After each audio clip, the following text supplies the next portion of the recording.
All right, today we're checking out Cluso, an AI video tool that promises to turn your screen recordings into polished, branded videos super fast. Sounds cool, but is it really worth your time and money? Let's find out.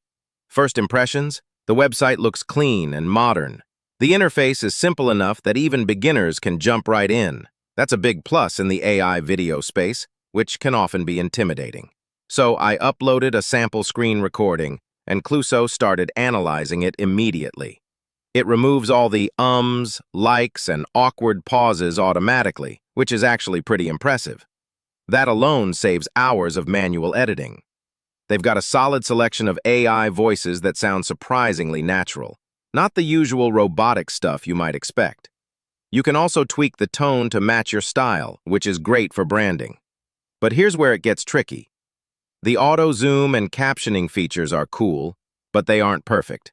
Sometimes it zooms in on the wrong part of the screen or captions don't line up perfectly, so you'll still need to do some manual adjustments. Also, pricing is something to consider. For individuals or small creators, it might feel a bit steep, but for teams or companies looking to scale video content quickly, it could be worth the investment. Overall, Cluso is a powerful tool that can seriously speed up video creation, especially if you make a lot of how-to, demo, or training videos. It's not perfect, but it's one of the better AI video editors I've tested lately. If you're looking to save time and polish your videos without learning complex software, give Cluso a shot. I've dropped a link in the description so you can check it out yourself. If you enjoyed this review and want more honest tech breakdowns, make sure to hit that subscribe button, ring the bell, and drop a comment with what AI tool you want me to review next.